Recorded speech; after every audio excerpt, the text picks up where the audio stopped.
सिंधु सभ्यता के स्थलों पर चर्चा कर रहे थे और हम लोग देखने चल रहे हैं काली बंगा। काली बंगा, इसी पर हम लोग चर्चा करने चल रहे हैं। तो पहले जान लीजिए क्या लिखेंगे कि एक तो दिखा देंगे स्थिति। तो सबसे पहले एक शब्द कॉमन रहेगा कि काली बंगा सिंधु सभ्यता का एक महत्वपूर्ण स्थल है। यह स्थल आगे स्थित दिखाएंगे वर्तमान भारत में राजस्थान राज्य के गंगानगर, फिर ब्रेकर लिखिए वर्तमान हनुमानगढ़ जिले में घग्घर, चाहे तो ब्रेकर में प्राचीन सरस्वती नदी की घाटी में स्थित है। आगे खोज दिखा देंगे। ये सब वहां हेडिंग नहीं डालना, 4 नंबर का क्वेश्चन है, बस डायरेक्ट लिख देना है। स्थित के बाद खोज दिखाएंगे कि इसकी खोज 1954 में 53 हो 1953 में अमला नंद घोष के द्वारा की गई। बाद में बीबी लाल, बीके थापर, इन सब ने यहां पर विस्तृत खुदाई कराई। अब देख लेते हैं, प्रमुख साक्ष्य रहेंगे उनको दे देंगे, क्या क्या चीजें मिली हैं दिखा देंगे। तो यहां पे भारी मात्रा में मिट्टी की बनी कांच की चूड़ियां मिली हैं। कालीबंगा एकमात्र स्थल है जहां भवन को अलंकृत करने का साक्ष्य, लकड़ी की पाइप के साक्ष्य, भूकंप आने का साक्ष्य, खेत की जुताई का साक्ष्य प्राप्त हुआ है। यहां पे तांबे का कलात्मक वृषभ और सूती वस्त्र में लिपटा तांबे का उस्तरा, एक मृतका पिंड पर रस्सी से बंधे पशु को ले जाते हुए आदमी को दिखाया गया। बहुत साक्ष्य हो गए, तब सीमा ध्यान देना, दिखाया गया है। और आगे फिर महत्व में क्या दिखा देंगे कि जो सिंधु सभ्यता कालीबंगा है, इसे कुछ विद्वान सिंधु सभ्यता की तीसरी राजधानी घोषित करते।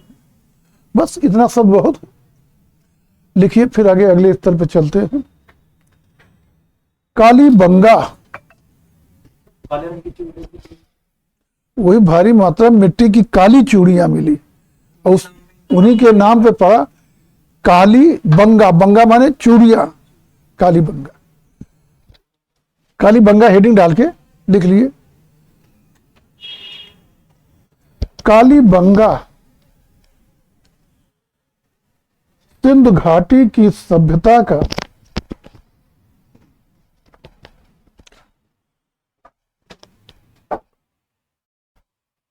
एक महत्वपूर्ण स्थल है।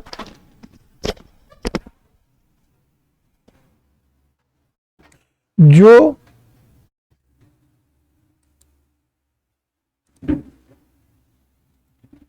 भारत के गुजरात राज्य,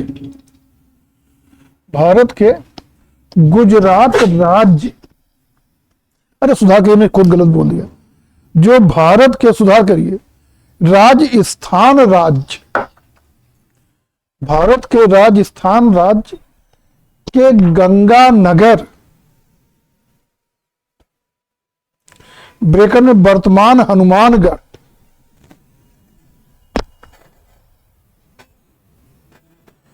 जिले में घग्घर नदी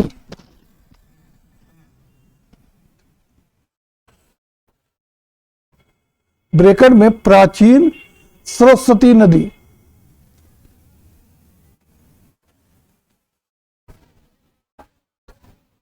ब्रैकेट बंद, की सूखी घाटी में स्थित है।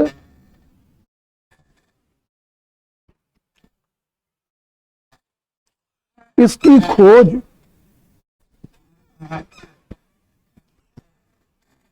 1953 ईस्वी में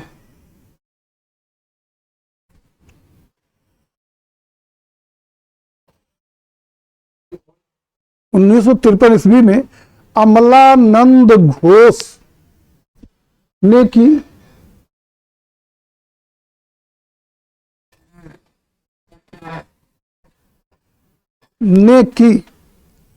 बाद में बी.बी. बीबी लाल,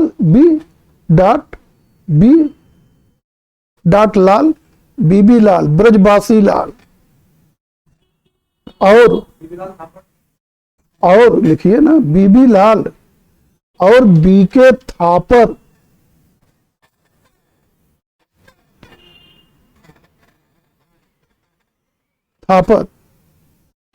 ने इस स्थल की खुदाई कराई।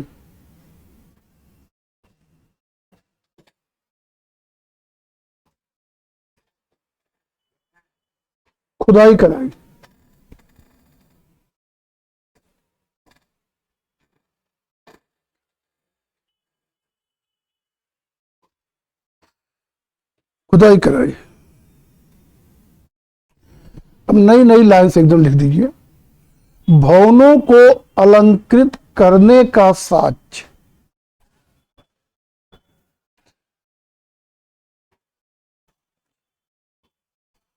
कामा, एक पल्ले वाले दरवाजों के साक्ष्य।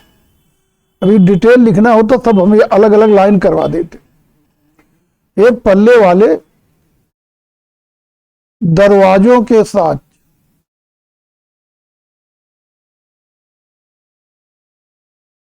लकड़ी की पाइप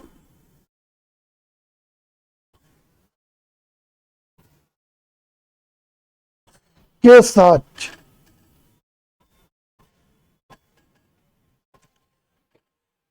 कामा लगा के, खेत की जुताई के साथ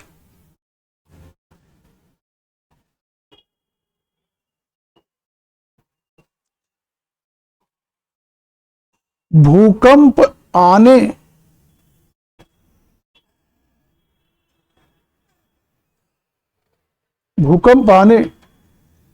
का प्राचीनतम साक्ष्य, या केवल भूकंप आने का साक्ष्य तो भी चल जाए।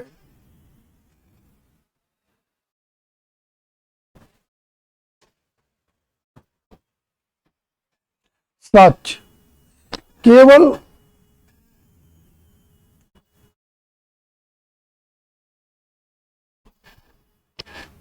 कालीबंगा से ही प्राप्त हुए हैं।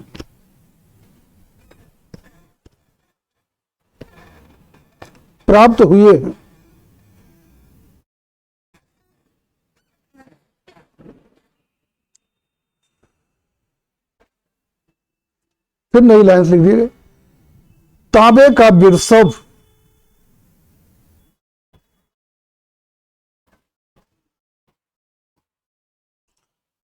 कामा, सूती वस्त्र में लिपटा हुआ उस्तरा,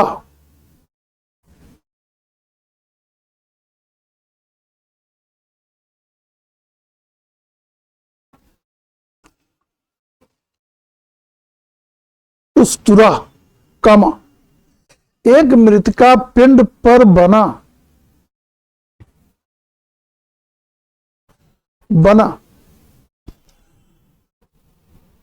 सूती वस्त्र, सॉरी, एक मृतिका पिंड पर बना रस्सी से बंधे पशु को ले जाता हुआ एक आदमी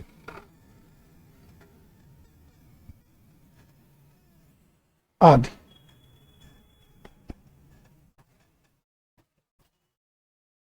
एक आदमी आदि। फिर नए पैरा से काली बंगा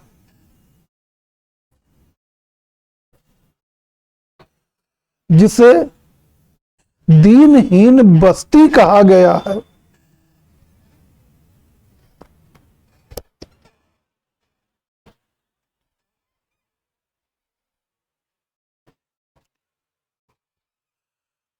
को सिंधु सभ्यता की तीसरी राजधानी के रूप में महत्व प्राप्त है।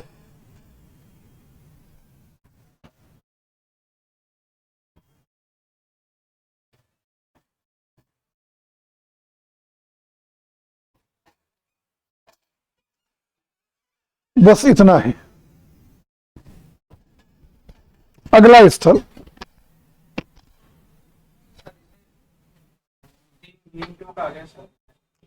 दीनहीन कहने का मतलब है कि मोहनजोदड़ो में सारे भवन पक्की ईंटों के हैं।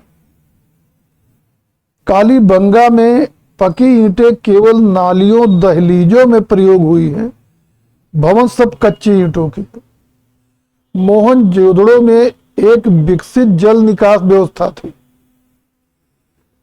कालीबंगा में कोई सुव्यवस्थित जल निकास व्यवस्था नहीं थी। भवनों का पानी सोखता गड्ढों या कई नापदानों में गिरता था। इसीलिए कहा जाता मोहनजोदड़ो की तुलना में, लेकिन सीधे लिख दिया जाता है कालीबंगा को दीनहीन बस्ती कहकर संबोधित किया।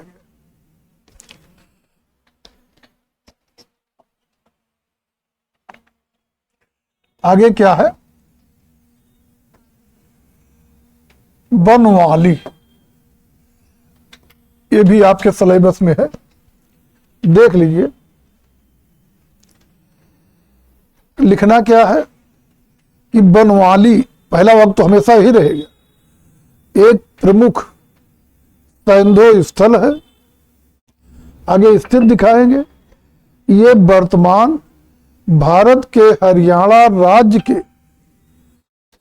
पूर्व कालीन हिसार, वर्तमान फतेहाबाद जिले में स्थित है।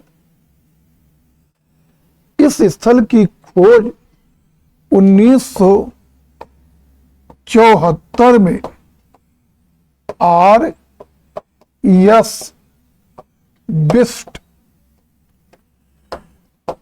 के द्वारा की गई। आर एस बिस्ट के द्वारा की गई। यहां पर सैंधो की पूर्ववर्ती माने प्राक सैंधो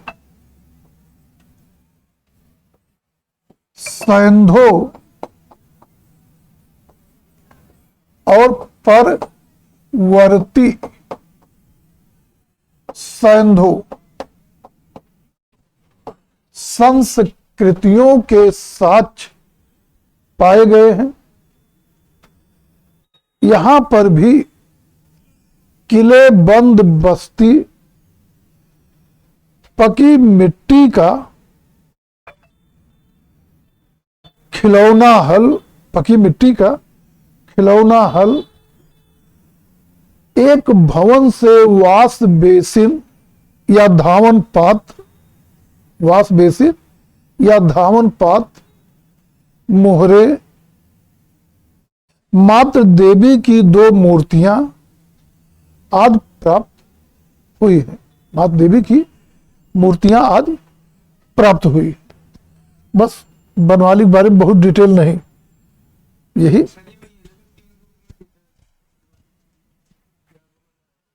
तीन दुर्ग नहीं, वो यहाँ का जो टीला है वो 3 पार्टों में टूट गया, शायद प्राकृतिक कारणों से। 3 दुर्ग की बात नहीं, प्राकृतिक कारणों से शायद टूट गया है। पूरी बस्ती एक ही दीवार से, सारी पूरी बस्ती में सुधार करिए, इसका जो दुर्ग भाग है वो एक ही दीवार से घेर कर, गलत हम बोल रहे हैं।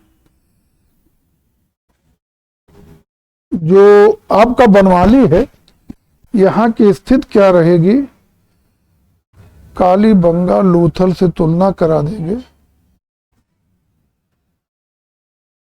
तो हाँ, बंगा की तरह यहां भी बस्ती जो है और निम्न नगर एक दीवार से घेर कर सुरक्षित किए गए थे। चलिए लिखिए बनवाली। बनवाली सिंधु सभ्यता का एक प्रमुख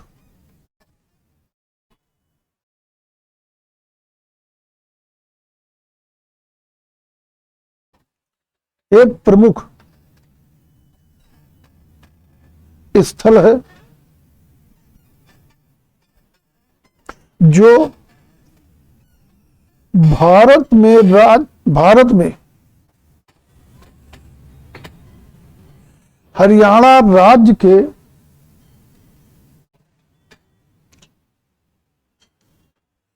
पूर्वकालीन हिसार,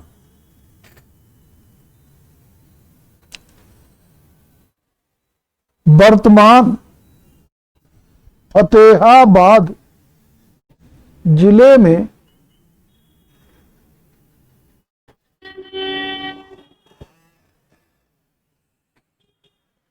प्राचीन सरस्वती नदी घाटी में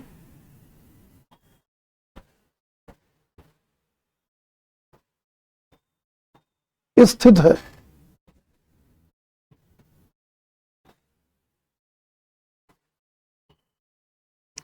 इसकी खोज 1974 ईस्वी में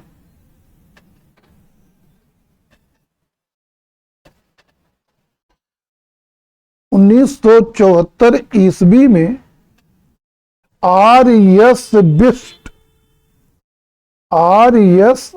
बिष्ट के द्वारा की गई।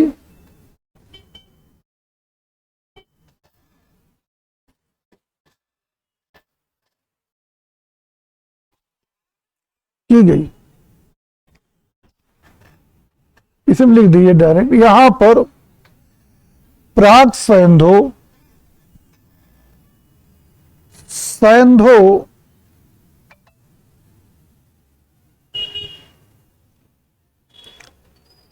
ऐसे करके डायरेक्ट परवर्ती सैंधो, प्राग सैंधो परवर्ती सैंधो,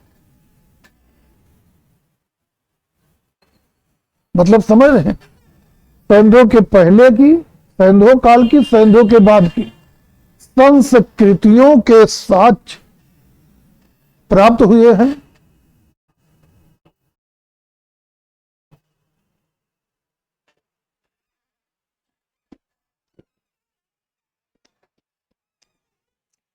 कालीबंगा से किले बंद बस्ती, अरे गलत हम बोल दिए यार, सुधार करिए, काटिए कालीबंगा। बनवाली से किले बंद बस्ती का साक्ष्य कामा लगा। पकी मिट्टी का खिलौना हल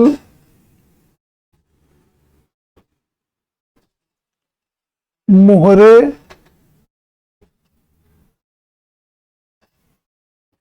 चूड़ियां मात्र देवी की मूर्तियां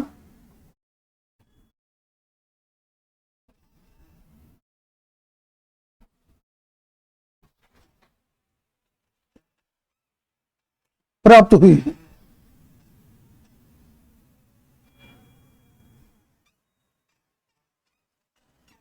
आगे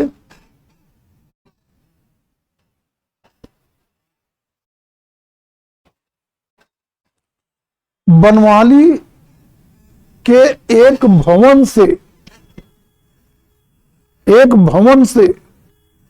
धावन पात्र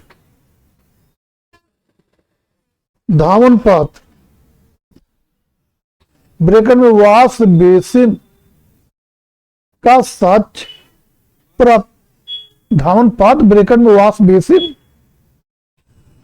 का साक्ष्य प्राप्त हुआ है।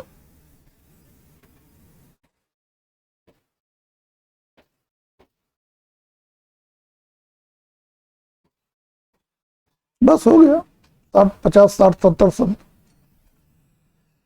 अब इसमें से हम लोग देख लिए रोपड़, लोथल, रंगपुर, आलमगीरपुर हो चुका था, कालीबंगा हो गया, बनवाली हो गया।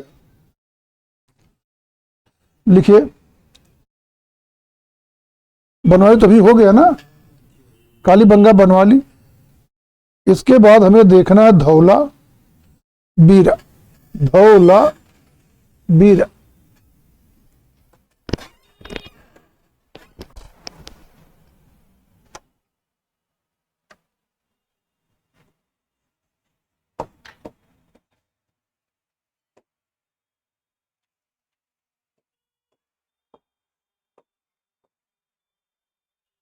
देख लीजिए कि धौला बीरा को पहले देख लिए, देंगे क्या चीज उसमें कि भारत के गुजरात राज्य के कच्छ में स्थित सैंधो स्थल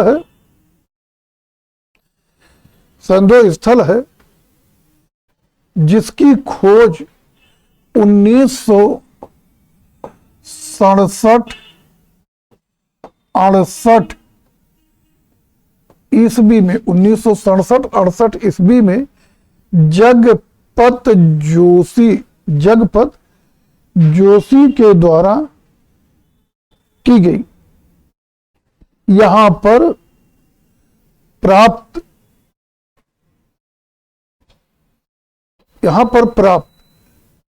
एक कुआं ब्रैकेट में बीरा, और बल्कि ये कहिए यहां पर एक स्वच्छ जल वाला कुआं मिला है। स्वच्छ के लिए धौल या धौला शब्द, कुआं के लिए बीरा शब्द प्रयोग होता है। इसी आधार पर इस स्थल का नाम पड़ा धौला बीरा। विशिष्ट वास्तु विन्यास, सौंदर्य परक स्थापत, आश्चर्यजनक जल प्रबंधन में धौला बीरा सैंधो सभ्यता का आदर्श नगर था। अन्य स्थलों के विपरीत यहां बस्ती का नियोजन उत्तर दक्षिण में निम्न नगर, वाले पढ़े रहे होंगे क्लास, निम्न नगर, मध्य नगर, दुर्ग में किया गया था और दुर्ग दक्षिण में स्थित था। यहां पर भारी मात्रा में श्वेत पाषाण स्तंभ प्राप्त हुए हैं जो शैलोत्कीर्ण वास्तु का उदाहरण प्रस्तुत करते हैं। भारी मात्रा में गबर बंद यानी बड़े बड़े जलाशय मिले हैं। एक सूचना पट अभिलेख मिला है और मोहरों पर एक श्रृंगी पशु का अंकन पाया गया है। विस्तार करना हो तो मोहरों पर एक श्रृंगी केवल सिंधु घाटी के स्थलों में मिलता है। सिंधु घाटी के बाहर धौला बीरा एकमात्र स्थल है जहां पर मोहरों पर एक श्रृंगी पशु का अंकन पाया गया है। बस धौला बीरा के बारे में इतना ही लिखिए।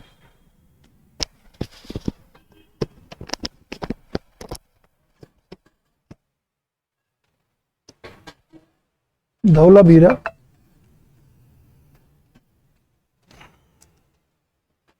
धौलावीरा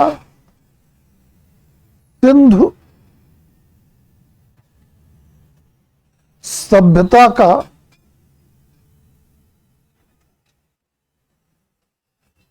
प्रमुख एवं विशिष्ट स्थल है। प्रमुख और विशिष्ट स्थल है।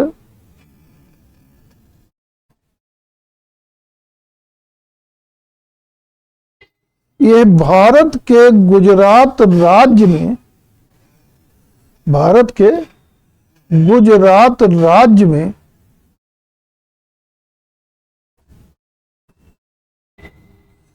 कच्छ में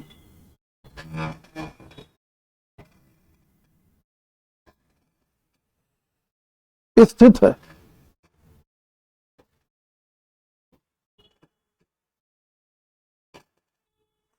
यहां पर एक स्वच्छ ब्रैकेट में धौला, एक स्वच्छ ब्रैकेट में धौला, ब्रैकेट बंद करके जल वाला कुआं,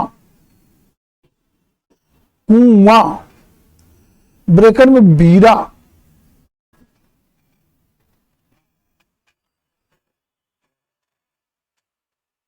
पाया गया है।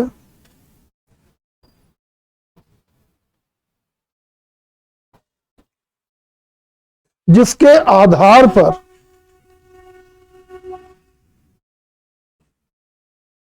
इस स्थल का नाम धौलावीरा, धौलावीरा अर्थात स्वच्छ जल वाला कुआं पड़ा।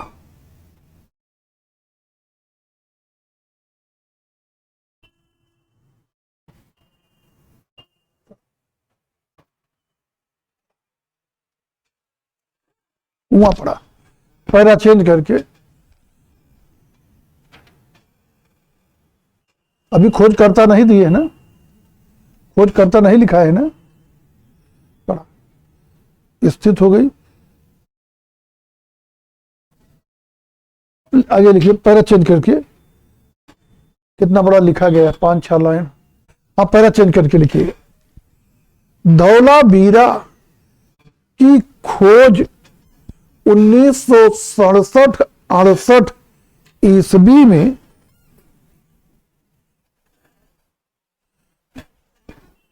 जगपत जोशी के द्वारा की गई।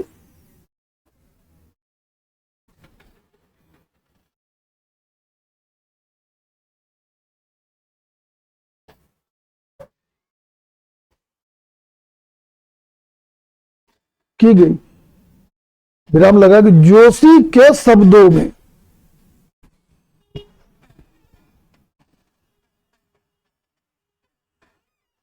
विशिष्ट वास्तु विन्यास,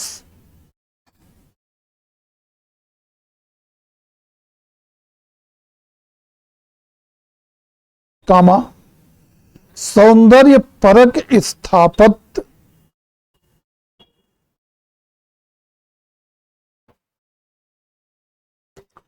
और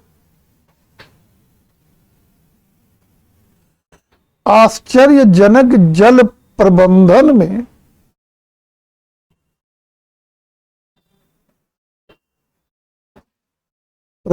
में धौलावीरा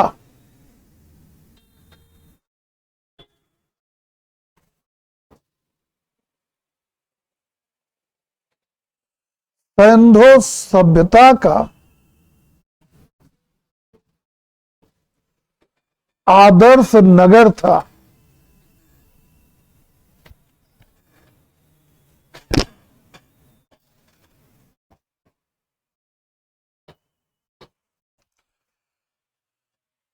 चेंज करके धौलावीरा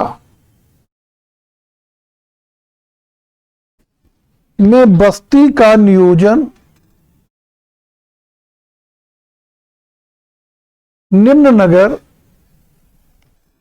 मध्य नगर,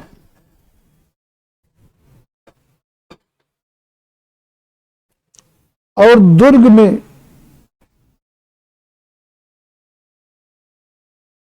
उत्तर दक्षिण में किया गया था।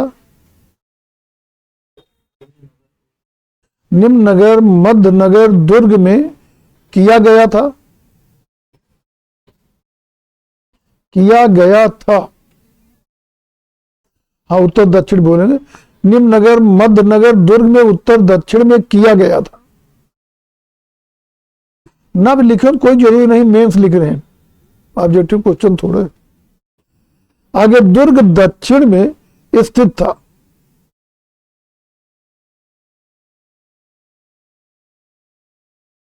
दुर्ग दक्षिण में स्थित था। यहां पर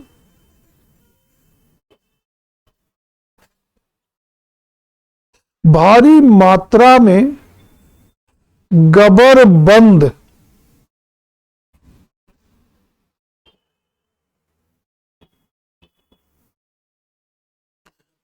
गबरबंद ब्रेकर, बड़े बड़े जलाशय, गबरबंद, गा बा रे, गबरबंद ब्रेकर, बड़े बड़े जलाशय, कामा भारी मात्रा में श्वेत पाषाण स्तंभ,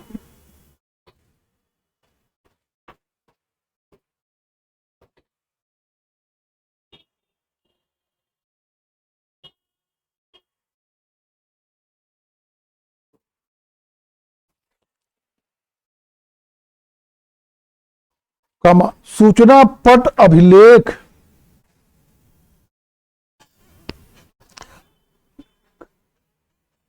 आदि प्राप्त हुए हैं।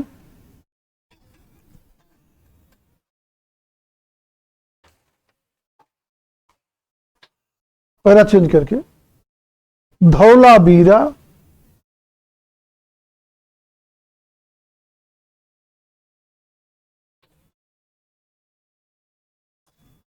का महत्व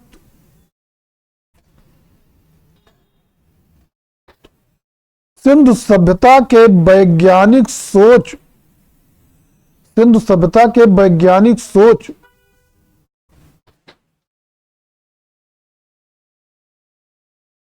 और स्थापत्य कला की उत्कृष्टता, स्थापत्य कला की उत्कृष्टता को दर्शाने में, को दर्शाने में है।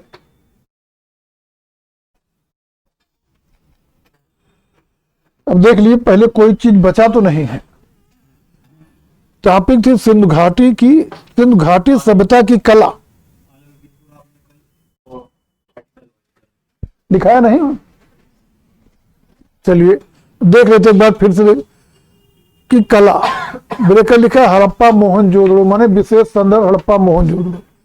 अब इसमें क्या पढ़ना, परिचय हम लोग लिख लिए हैं, दोनों सिंधु सभ्यता का परिचय और सिंधु सभ्यता की कला का परिचय दोनों लिख लिए हैं।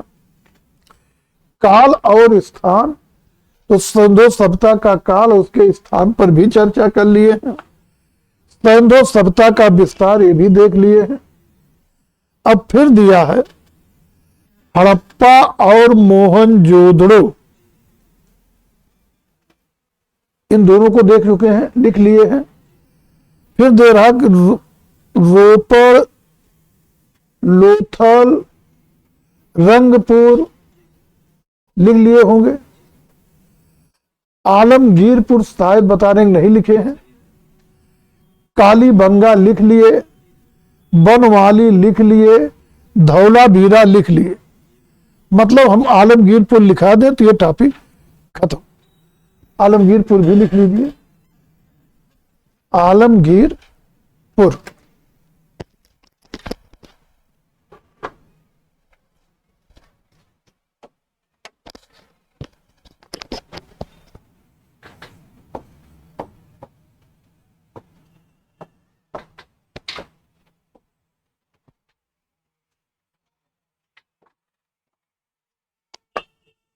आलमगीर देख लीजिए, सिंधु सभ्यता का एक प्रमुख स्थल है जो भारत में उत्तर प्रदेश राज्य के मेरठ जिले में, चीजें जान रहे होंगे, उत्तर प्रदेश राज्य के मेरठ जिले में, उसे कर दीजिए, जिले में है। यमुना नदी की बाईं सहायक हिंडन नदी के बाएं तट पर स्थित आलमगीरपुर सिंधु सभ्यता के पूर्वी विस्तार को दर्शाता है और इसे सिंधु सभ्यता का पूर्वी सीमा स्थल घोषित किया गया है। अब आगे खोजकर्ता दे देंगे भाई, 50 शब्द लिखना है, इतने लिखते लिखते पूरा हो जाए। कहां है, खोज किसने किया, 2-4 साक्ष्य 50, लेकिन आप लोगों को बताएं 50 क्या, 60, 70, 80 तक जो भी जितना याद आए लिख दिए, टाइम बहुत है। आगे देखेंगे, खोज 1958 ईस्वी में यज्ञदत्त शर्मा के द्वारा की गई। यहां पर पतनशील सिंधु संस्कृत का साक्ष्य मिला है। यहां पाए गए मृद भांडों पर मोर, त्रिभुज, गिलहरी की आकृतियां अंकित है। साथ ही यहां पर रीछ माने भालू, सर्प की मृण मूर्तियां, सूती वस्त्र का साक्ष्य आदि। कुछ ऐसा रहता है जिसके बारे में प्रॉपर लिख नहीं पाते, तो इसमें मोहरे वगैरह लिख सकते हैं, पाई गई क्या चीज, लगभग मोहरे, हाँ लगभग पाई गई हैं। एक दो लाइन अगर पढ़ाना तो मोहरे बता सकते हैं कि मोहरे, मृण मूर्तियां, ये सब जनरली पाई गई है। तो सब बढ़ाने के लिए जनरल चीज मोहरे, मृण मूर्तियां, लेकिन किसी मृण मूर्ति मत लिखिए, जनरल में मृण मूर्तियां आदि पाई गई है। अब बस आलमगीरपुर के बारे में भी इतना ही, इतना लिखते लिखते आपके काम भर को शब्द हो जाएंगे। चलिए लिखिए, आलमगीरपुर सिंधु सभ्यता का एक महत्वपूर्ण स्थल है।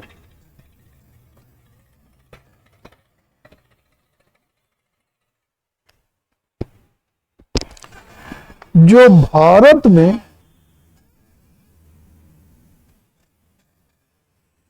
उत्तर प्रदेश राज्य के, भारत में उत्तर प्रदेश राज्य के मेरठ जिले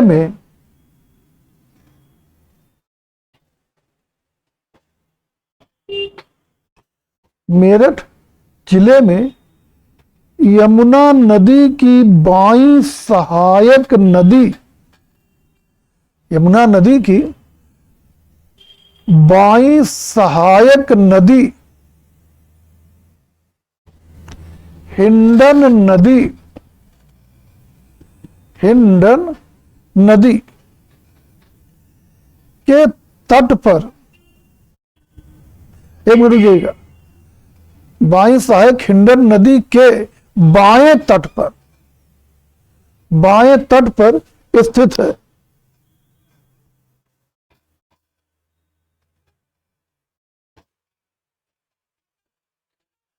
आलमगीरपुर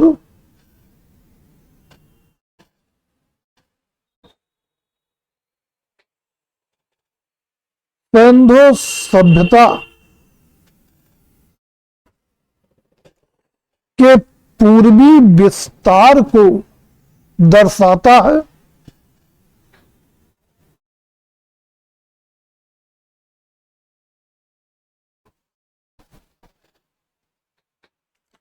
विस्तार को दर्शाता है। इसे सैंधव सभ्यता का पूर्वी सीमा स्थल घोषित किया गया है।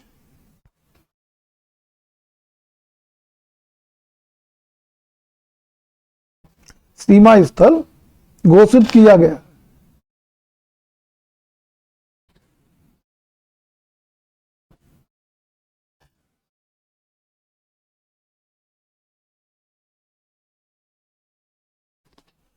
चेंज कर दीजिए पैरा। आलमगीरपुर की खोज 1958 ईस्वी में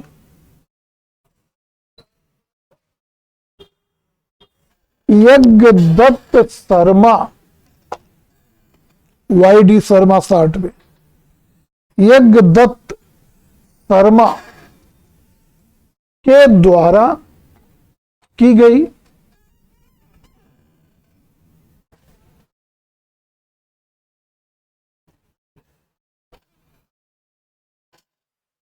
फिर चेंज कर दीजिए। यहां पर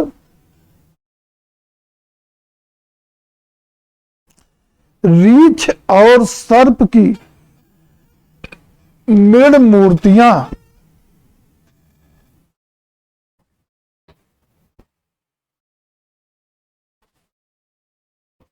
मूर्तियां कामा मृद भांडों पर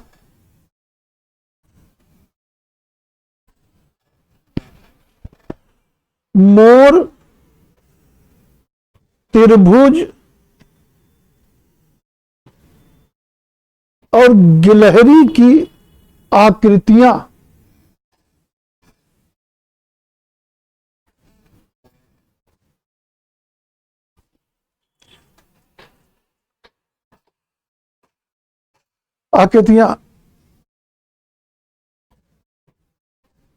कामा सूती वस्त्र का छाप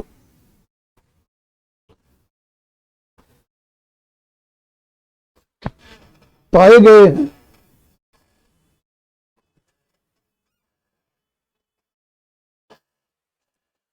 पहला चेंज करके कालीबंगा का महत्व, सॉरी सुधार करिए, आलमगीरपुर का महत्व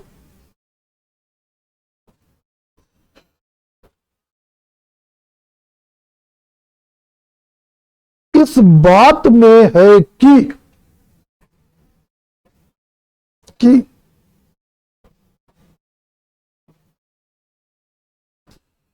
यह स्थल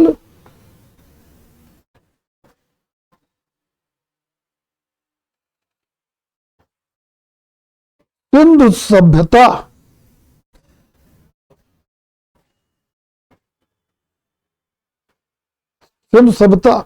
के प्रभाव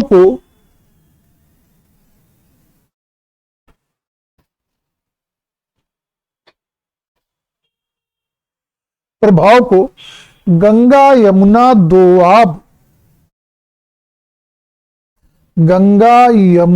दोआब क्षेत्र तक प्रमाणित करता है।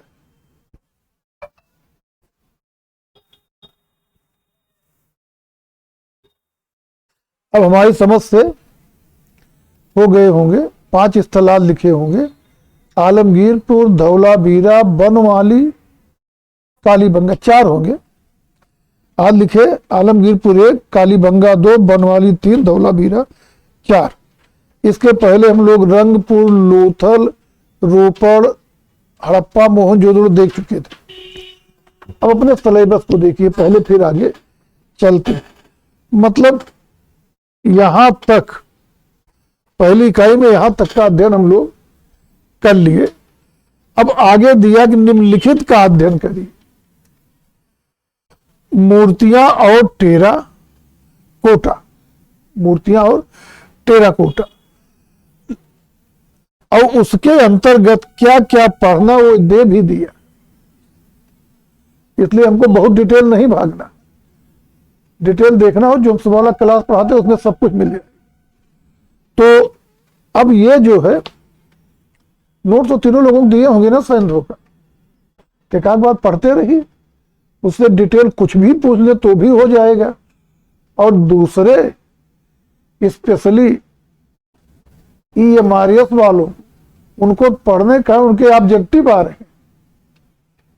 तो अब यहां पे जो है, एक है नृत्य करती कन्या मोहन जोदड़ो, आगे बता रहे हैं जो 10.5 सेंटीमीटर ऊंची है, 5 सेंटीमीटर उसका व्यास है, माने शरीर का व्यास है। एक मिनट,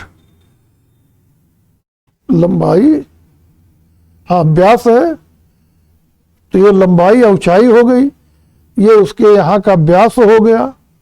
तो 2.5 सेंटीमीटर क्या चीज दे रहा,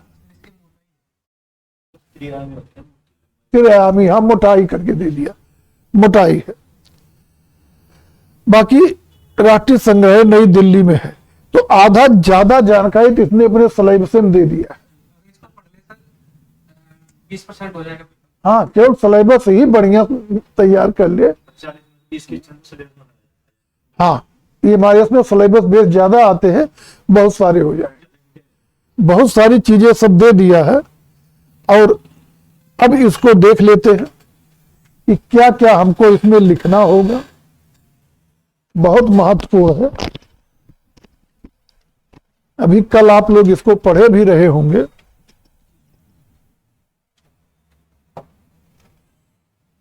सर इसका चित्र भी बना सकते हैं पेपर।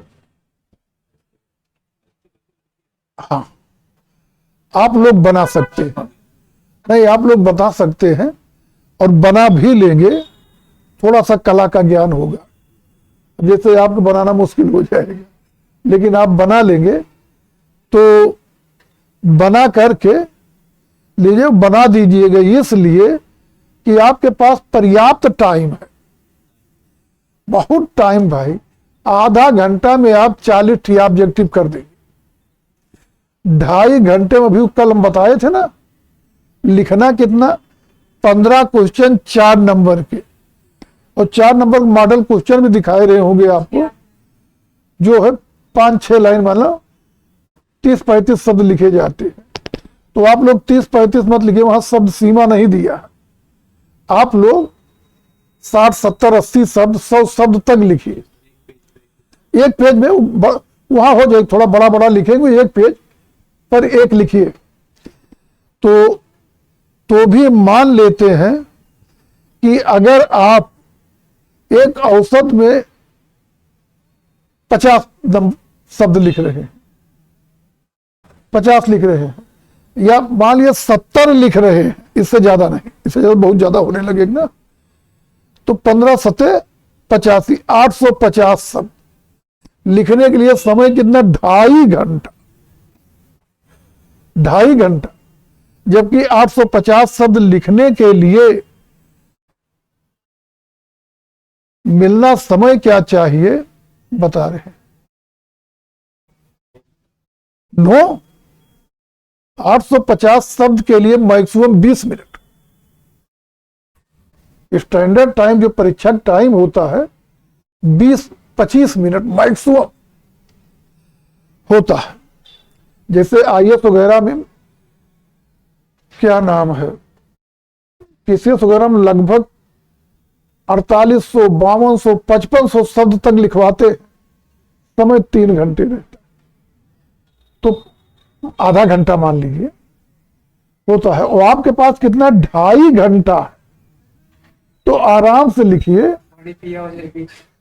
हाँ, बहुत थकान हो तो एक बार पानी में पी ले, नहीं मेन सोच लिखने में कोई पानी वानी नहीं पीता लग। हाँ, LT पानी पिए तो क्वेश्चन छूट गया। तो ऐसी 2 क्वेश्चन अच्छे हाँ, जाएंगे। तो ऐसी स्थिति में जो है आप बना सकते हैं तो बना दीजिए। ये हमारा समय अगर पानी पी ले तो 2 अच्छे और जाएंगे फिर। हाँ, अगर टाइम पर्याप्त है तो थोड़ा 4-6 क्वेश्चन लिखने के बाद अभी थोड़ा रिलैक्स हो लेगा, फिर भी बहुत आराम से न रहिए। आराम से मतलब एक अवसर में लिखते जाइए, सामान में बढ़िया आराम से अक्षर जैसे बनता रहे। ELT में अच्छे अक्षर बनने से मतलब नहीं, तो वहां बना सकते हैं। तो अब हमें देखना जो है मोहन जोदड़ो, मोहन जोदड़ो की कांस्य नर्तकी। कांस्य शब्द वहां नहीं है, आशय वही है। इसने अपना शब्द जो प्रयोग किया है वो है नृत्य करती कन्या मोहन जोदड़ो। तो ही मोहन जोदड़ो की नर्तकी, मतलब कांस्य नर्तकी से आशय है। अब इसको देख लीजिए, तो मैं मेंस में कैसे लिखना है मैं देखा नहीं इसको, देख लीजिए है क्या, शब्द तो लिखने हैं। 10.5 5.5 आप देखेंगे मोहन जोदड़ो की कांस्य नर्तकी सैंधो वासियों के धातु ज्ञान की पराकाष्ठा को दिखाता है। ये मूर्ति बंद सांचा विधि या दरबी मोम विधि, यहां सब मत लिखेंगे, ये शब्द बढ़ता जाए। 1 2 हाँ सब लिखने की जरूरत नहीं। एक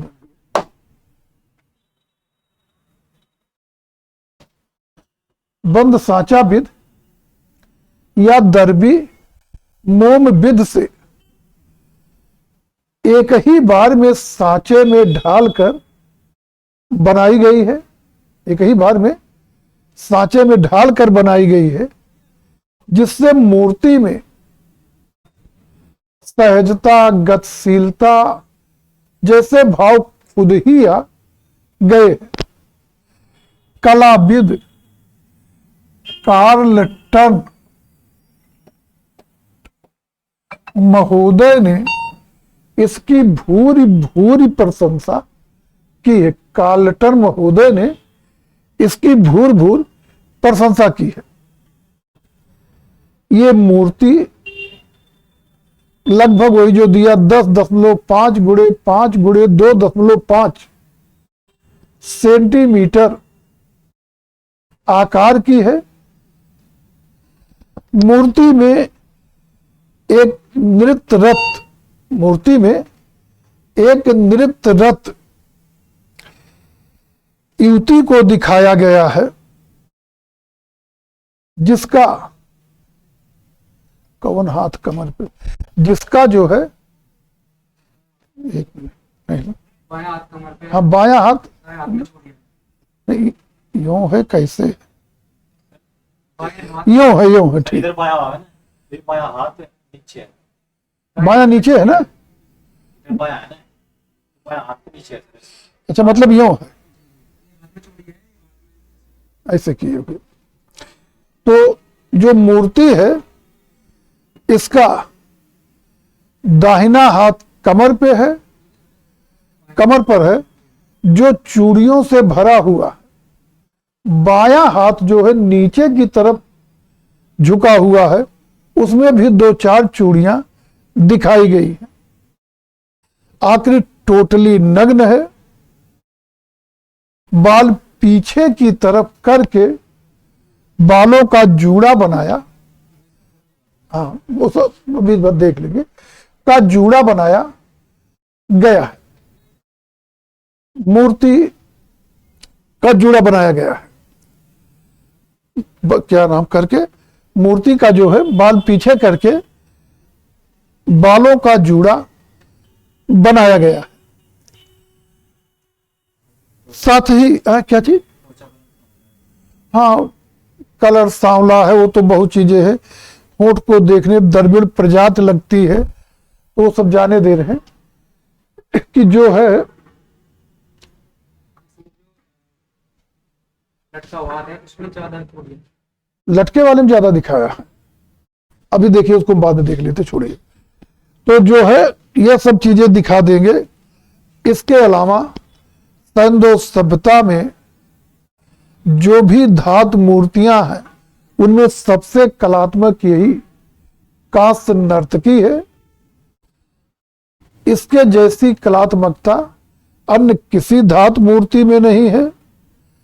और इसका महत्व इस बात में भी है कि इसे मानव द्वारा निर्मित प्रथम धातु मूर्ति के रूप में लिया जा रहा। हो गया ये 60, 70, 80 सब तक हो गया। और चलिए अब इनको भी लिखेंगे, थोड़ा सा वही मूर्ति हम देख लें। अरे वो कांस नर्तकी मोहन जोदड़ो।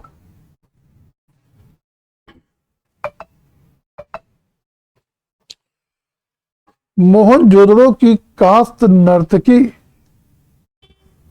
की आकृति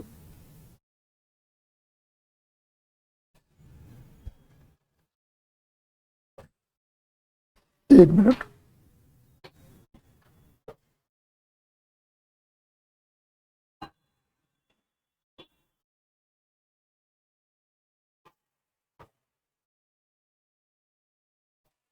नहीं दिया, कहां देगा दूसरी जगह पे।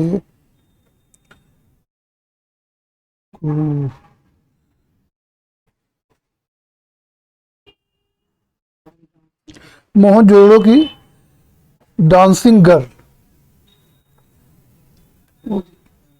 डांसिंग गर्ल में पकड़ लेना। ऊंचाई 10.5 सेंटीमीटर है। 1926 में खोजे जाने के बाद ये मूर्ति अब नई दिल्ली के राष्ट्रीय संग्रहालय में है।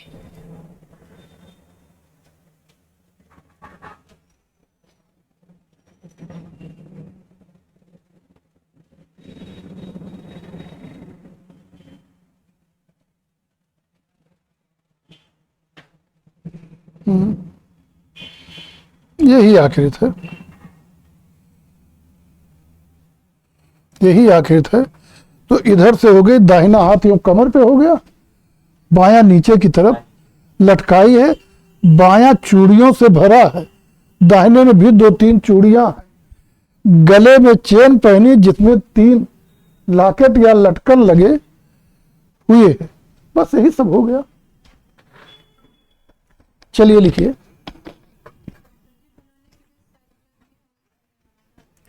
आप बनाने में आप छोटा बड़ा जो भी बनाइए होगा, वो नाप के थोड़े बनाया जाता है। हाँ हाँ,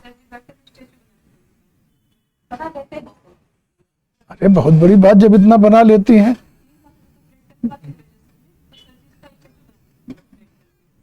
अरे भाई आप कला की विद्यार्थी नहीं हो, बना लेती हैं, बहुत बड़ी बात है। तो ठीक है, तो एकाक जैसे इस तरह कहीं रहे तो बना दीजिए, क्या दिक्कत है, टाइम है बना दीजिए। या हाँ वही एक खाका मतलब क्लियर हो जाए, ये लगे कि आदमी बनाया गया, नहीं कुछ और लगे। तो जो है लिखिए, यहां पे शब्द क्या है, नृत्य करती कन्या मोहन जोदड़ो। तो आप इस रूप में मत लिखिए, कोई मतलब नहीं, आप लिखिए मोहन जोदड़ो की कांस्य नर्तकी, मोहन जोदड़ो की कांस्य नर्तकी।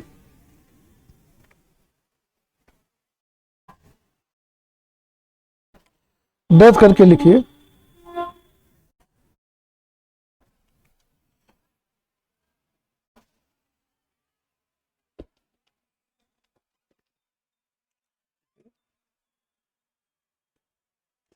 यहां शुरू करिए।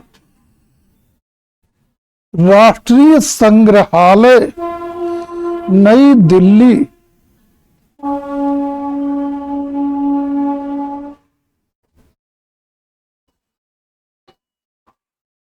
राष्ट्रीय संग्रहालय नई दिल्ली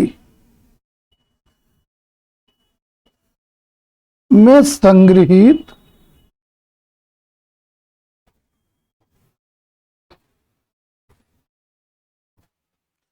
लगभग 10.5 सेंटीमीटर गुणे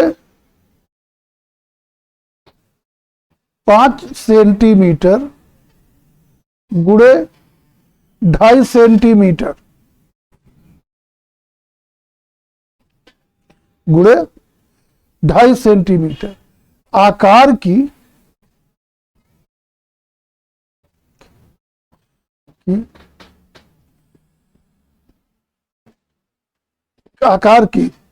कांच से निर्मित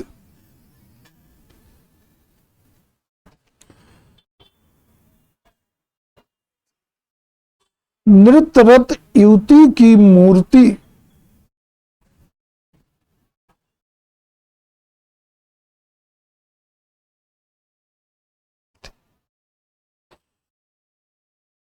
संधो स्थल मोहन जोदड़ो से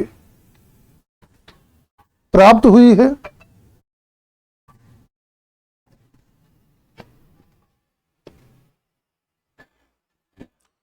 मोहनजोदड़ो से प्राप्त हुई है।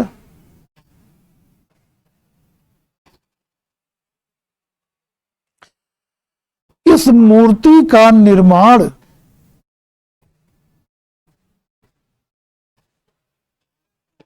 बंद सांचा विधि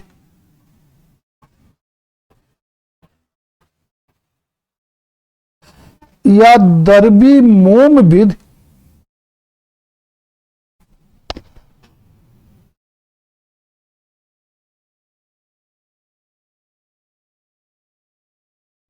से सांचे में एक ही बार में ढालकर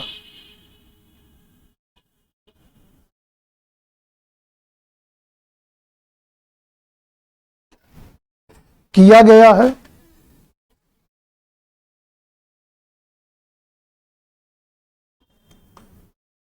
जिससे इसमें सहजता, गतिशीलता आदि गुण खुद ही आ गए हैं।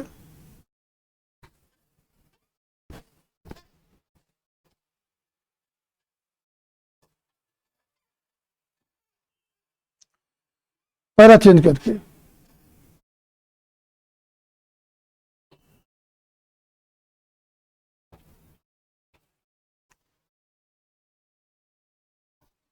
मोहनजोदड़ो की प्रसिद्ध कांस्य नर्तकी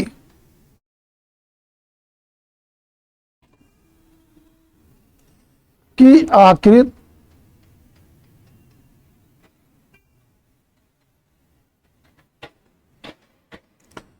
अत्यंत आकर्षक,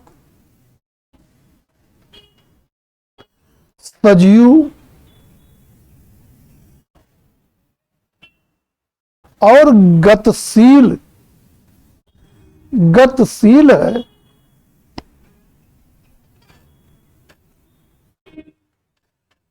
कलाविद कार्लटन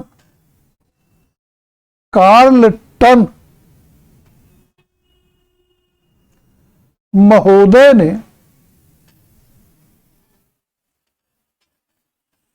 इसकी भूरी भूरी प्रशंसा की है।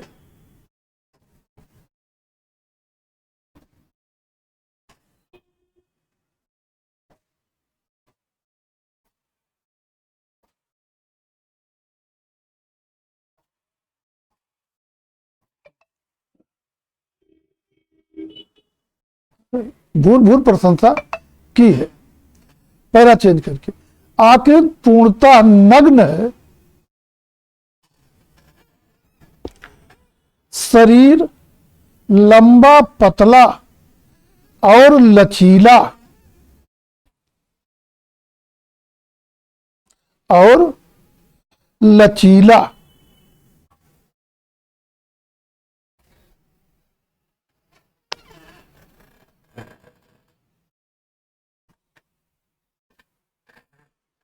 बायां नीचे है।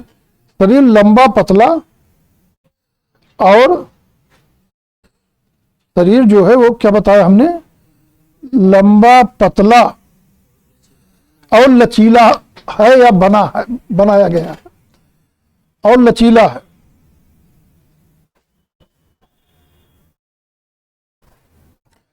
कौन हाथ उसके कमर पे है? दायां है ना।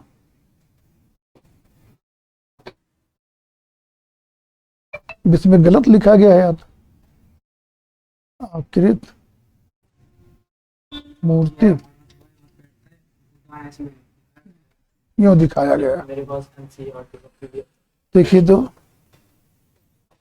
अब इसमें लिखा बायां हाथ जो है कमर पे है। दायां हाथ है वैसे तो जो देख रहे हैं हम।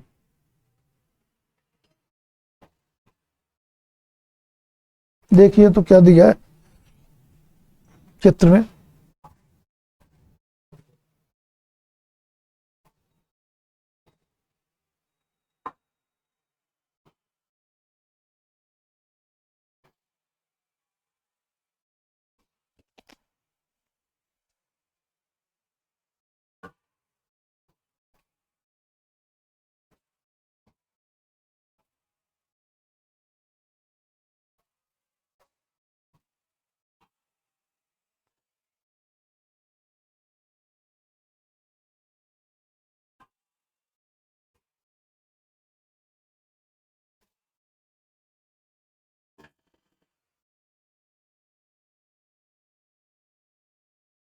ये है इसका।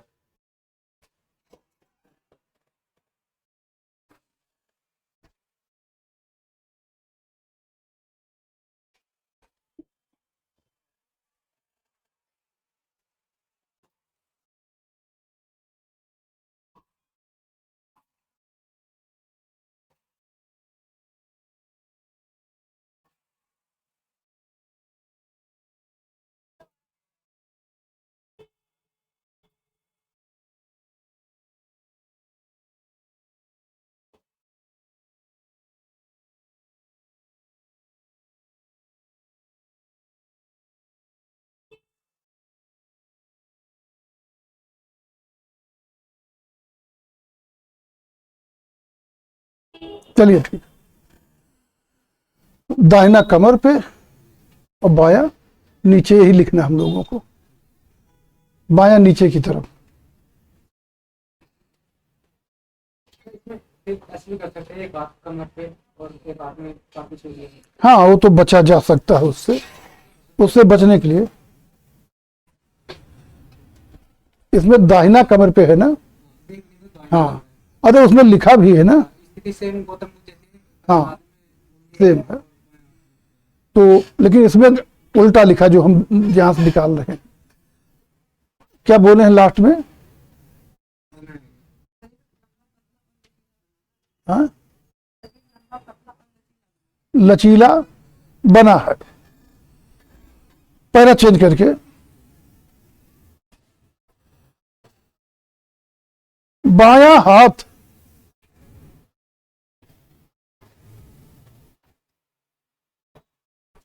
नीचे की ओर, नीचे की ओर लटका हुआ चूड़ियों से भरा है।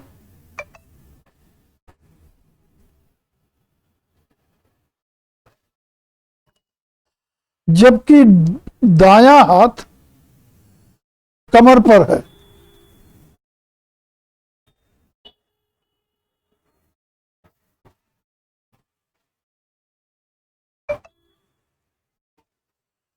बाल पीछे की ओर,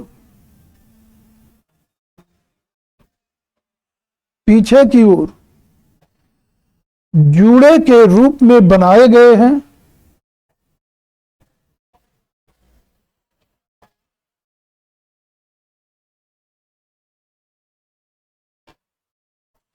बनाए गए हैं।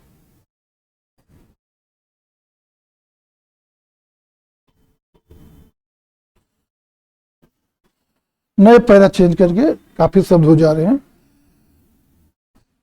इस नर्तकी में आत्मविश्वास, स्वाभाविकता और गति का समन्वय दिखाई देता है।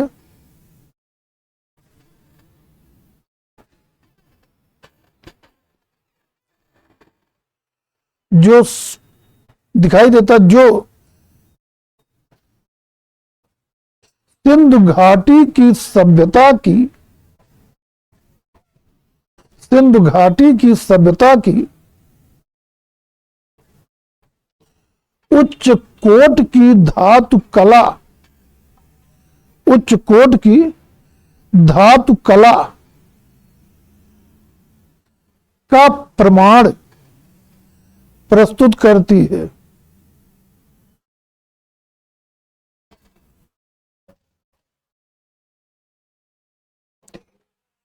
इसका महत्व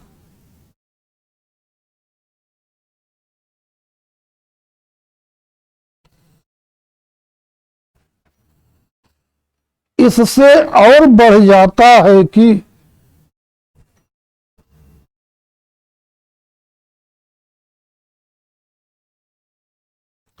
इसे मानव द्वारा निर्मित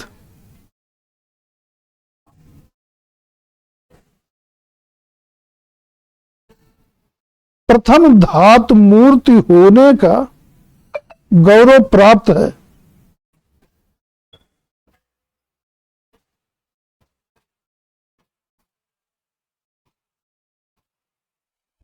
गौरव प्राप्त है। हमारी समझ से पर्याप्त हो गया होगा।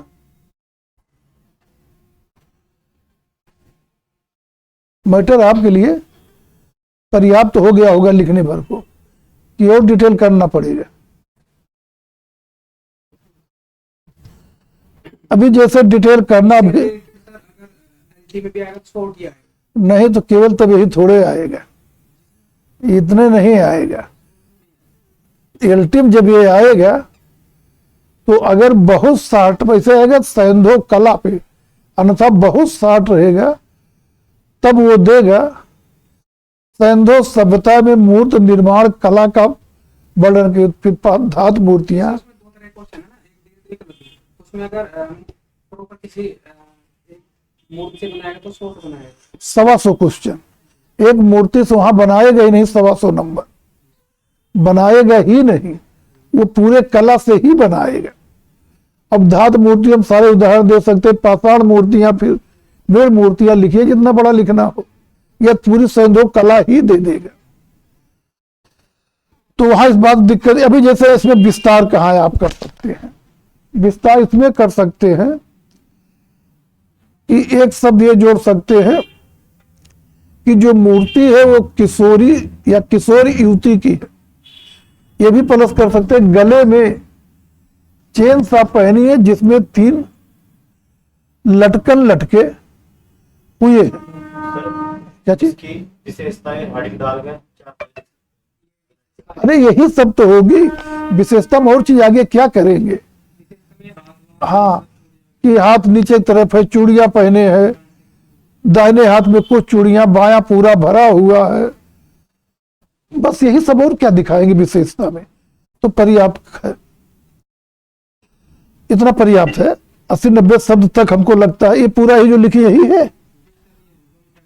अरे तो बहुत है यार, वो 100 से ऊपर शब्द है, 100 से ऊपर, इतना से चाहिए ही नहीं।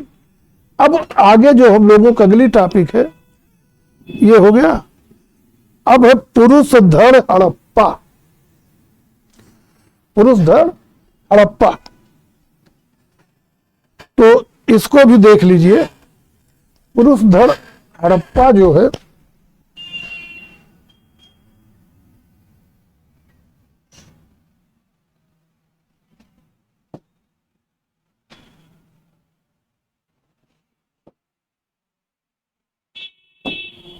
और इसके बारे में जो तकनीकी जानकारी, मतलब वो सब खुदे दे दिया है।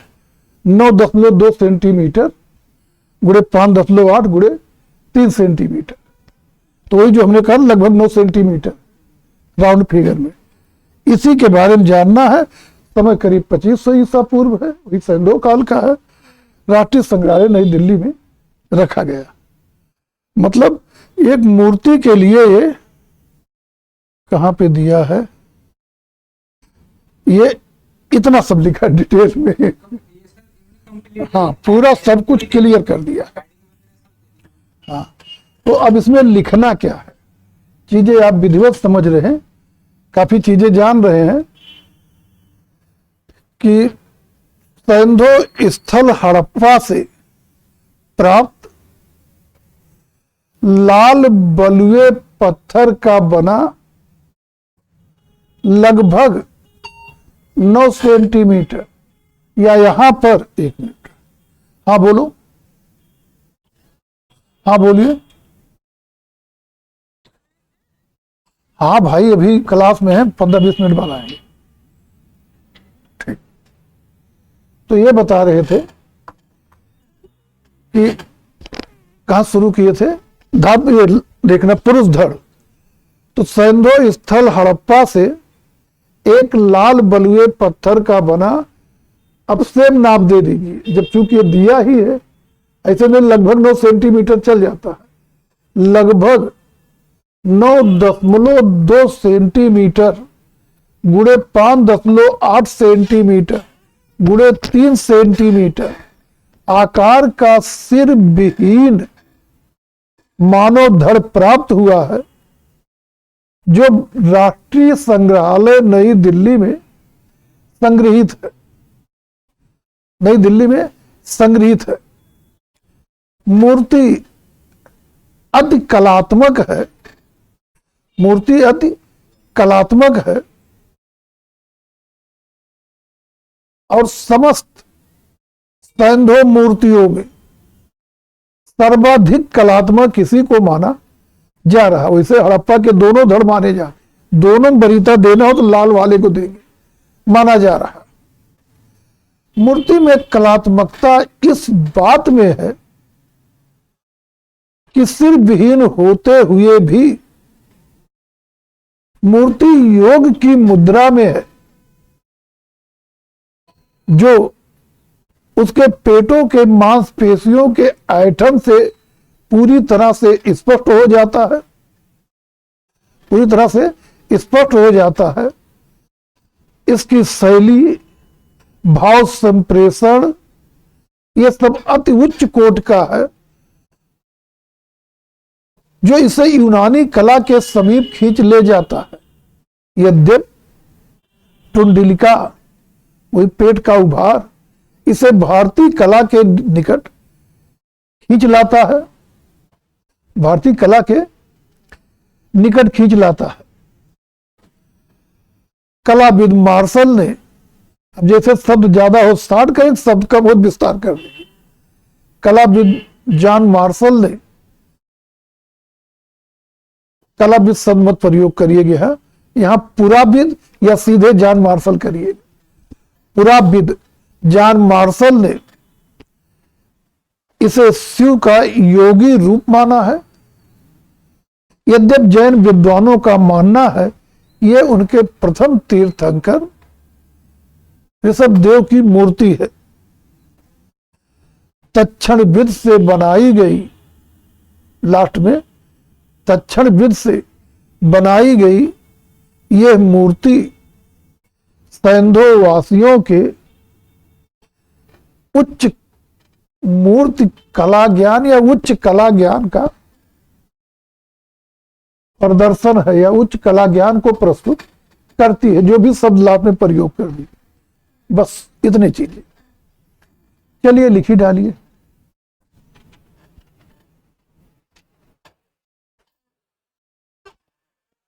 वही है पुरुष धड़ हड़प्पा, बहस करके लिखिए। सैंधो स्थल हड़प्पा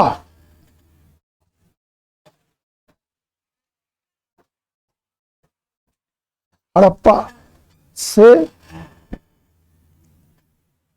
एक लाल बलुए पत्थर का बना, लाल बलुए पत्थर का बना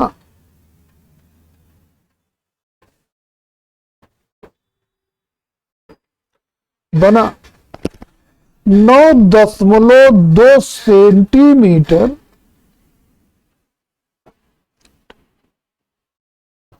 गुणे 5.8 सेंटीमीटर गुणे 3 सेंटीमीटर, क्या क्या बेटा? वाक टूट जाता ना, दरअसल वाक शुरू कहां से किए थे? सैंधो स्थल हड़प्पा से प्राप्त, ही बोले है ना, लाल बलुए पत्थर का बना। आगे क्या बोले? शब्द क्या था? अरे शब्द कुछ और होगा। हाँ, का बना 9.2 सेंटीमीटर गुणे 5.8 सेंटीमीटर गुणे 3 सेंटीमीटर आकार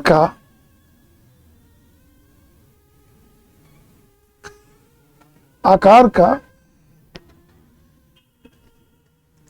सिर विहीन मानो धड़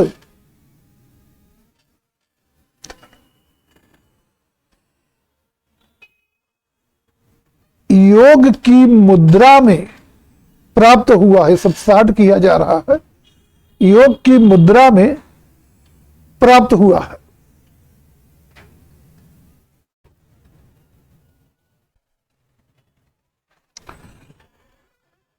नहीं, लाइन बदल लीजिए। वर्तमान में यह धड़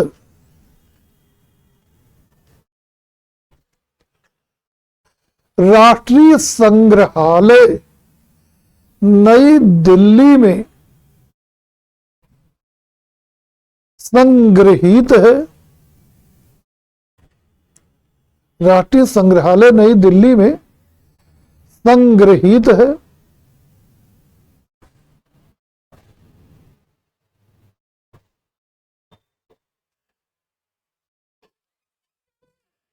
फिर लाइन बदल दी। तत्क्षण विध से बनाया गया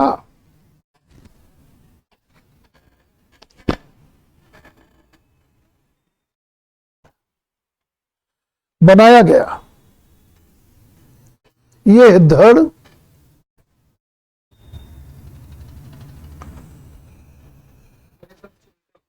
छेनी थोड़ी काट छाट कर, यह धड़ समस्त सैंधो मूर्तियों में सर्वाधिक कलात्मक है।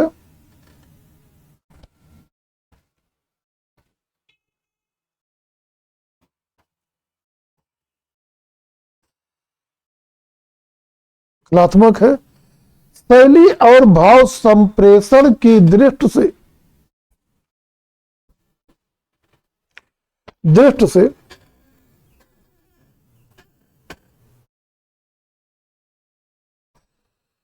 शैली और भाव संप्रेषण की दृष्टि से यह यूनानी कला के समीप है। कला के समीप है, किंतु कठिन शब्द, साठ शब्द, हल्का शब्द लिखिए। पेट का उभार इसे भारतीय कला के समीप खींच लाता है। का उभार इसे भारतीय कला के समीप खींच लाता है।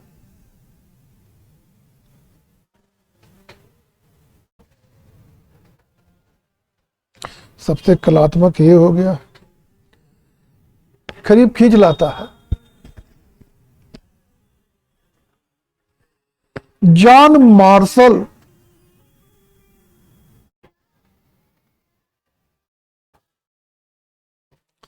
ने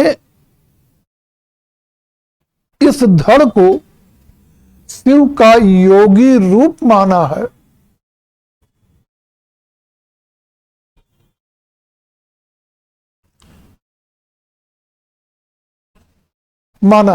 जबकि भारत के मान्य कलाविद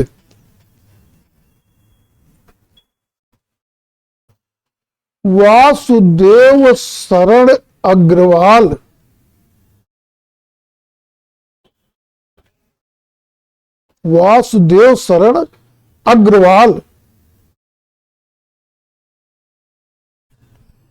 इसे, अरे हमने गलत शब्द बोल दिया भाई, सुधार करिए, काटना पड़ेगा, गलत, हमने दूसरी जगह हमारा ध्यान चला गया। नहीं, जॉन मार्शल से शिव का क्या बोले थे, योगीराज रूप या योगी रूप मानते हैं, जबकि अब इसके बाद काट दी भाई, गलत हो गया, जबकि सारा काट दिए आगे का सब। जैन विद्वानों के अनुसार, बोलने में ही बोले रहे, ध्यान भटक जाता है, जबकि जैन विद्वानों के अनुसार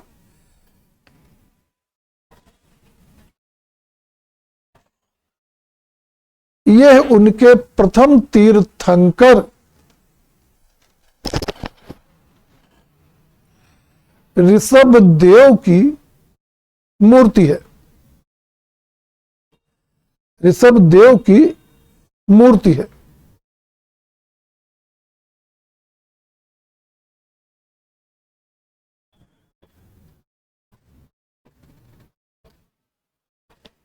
फिर नए पैरा से हड़प्पा का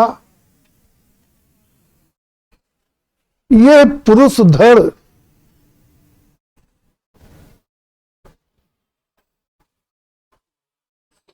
इस बात का प्रमाण प्रस्तुत करता है कि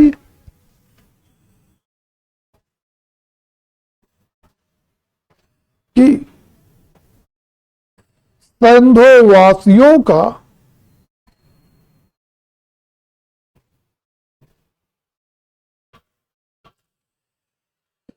मूर्ति कला निर्माण संबंधित ज्ञान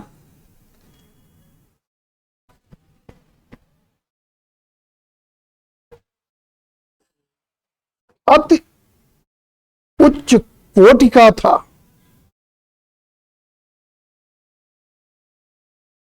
अति उच्च कोटि का था। बस हो गया, पर्याप्त शब्द हो गए हो, तो लगभग ये भी चला गया हो। अब इससे आगे हम लोग अगले टर्न पर देखेंगे। और अब यहां पे जो है, यहां तक हम लोग कर लिए। अब आगे मात देवी को देखना है और प्लस जो है मोहनजोदड़ो का बैल देखना है, मिध भाण देखने, मतलब एक टर्न ज्यादा से ज्यादा फिर सैंधो खत्म हो जाएगा। फिर बौद्ध जैन हिंदू कला दूसरी इकाई पे चर्चा होगी। और मंडे से अब आप लोगों को और समय भी देना पड़ेगा। अब लिखने का भी क्रम अभ्यास करना जरूरी है। देखा जाए, आप हमें बताइए इस विषय के बारे में हमारा एक मिनट रुक जाइए।